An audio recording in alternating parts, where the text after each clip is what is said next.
Hello everyone, welcome back. I hope you all are fine and safe. So in this video we are going to see the solution of poem number 3, Rain on the Roof, and it is written by Coates Kinney. So A, read the following verses and answer the following questions given below them. So stanza number 1, when the humid shadows hover over all the starry spheres, and the melancholy darkness gently weeps in rainy tears, what a bliss to press the pillow of a cottage chamber bed and lie listening to the patter of the soft rain overhead. So now the questions are: number 1, what are the humid shadows? So your answer is the humid shadows are the dark clouds.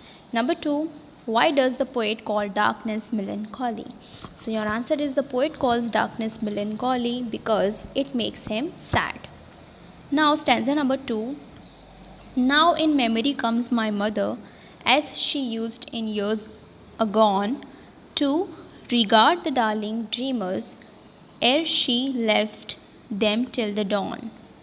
Oh, I feel her fond look on me as I list to this refrain, which is played upon the shingles by the patter of the rain.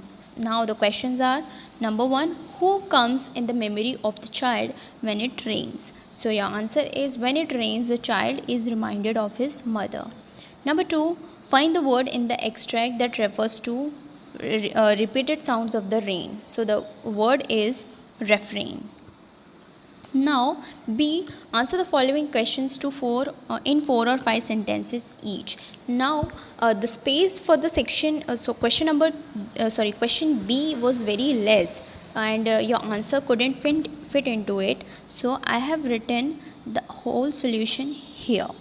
So B, answer the following question in 4 to 5 sentences each. Now the answer number 1 is also written on the second page and also written over here, so you can write from wherever you want. So number 1, what does the poet like to do when it rains? So your answer is when it rains the poet feels greatly delighted. He would like to lie in his cottage chamber bed with his head pressed on a pillow and listen to the patter of the soft rain. Number 2, what is the single major memory that comes to the poet? Who are the darling dreamers he refers to? So answer is the single major memory that comes to the poet is that of his mother and of her fond look. The darling dreamers are the poet and his siblings in their childhood when they were lovingly put to sleep by their mother. Now number 3, is the poet now a child? Is his mother still alive? So your answer is no, the poet is not a child. He is a grown-up man. His mother is no more alive, but the poet cannot forget her. Correct the spelling of cannot. Then the memory of his mother, her fonding, is still alive in his mind, and he remembers how she put them to sleep caressingly. Number 4, how does the poet describe the sky before the rainfall? Your answer is there were dark clouds hovering around the sky. They hid the stars with darkness all around. The poet compares the darkness with sadness as these humid shadows gently weep with which pours down rainy tears.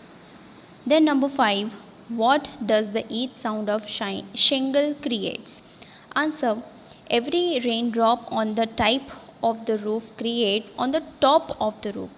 Okay, make the correction. On the top of the roof creates a rhythm with the poet's heartbeats. This evokes thousands of dreams, making his thoughts busy, which his focus on the listening, while his focus on the listening to the pitter patter on the roof.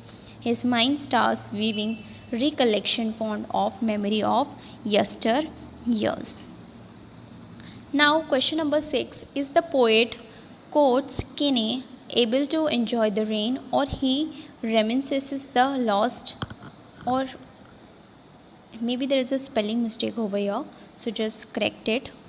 So your answer is the general atmosphere of the poem is very sombre. There is darkness around but the rain compensates it with the spirit of peace for the lonely night at hand. The poet realizes how much joy and pleasure of sleep he can attain when his head presses against his pillow to conclude the long day into a good night's rest. So this was the solution of question answers. Now we will see the figure of speech. So figure of speech are here. Choose the correct figure of speech used in the following lines. So number 1, and the melancholy darkness. Your answer is B, personification. Number 2, what a bliss to press the pillow. Your answer is B, exclamation. The answer is both A and B. It means alliteration and exclamation, both. Then 3, and 1,000 recollection. So your answer is both A and B. It means personification and alliteration. Then number 4, as I listen to the patter. The answer is onomatopoeia, option A. So this was the solution of poem number 3. If you have any doubt, query or suggestion, let me know in the comment section. I will see you in the next video with a new poem. Till then, bye bye. Take care.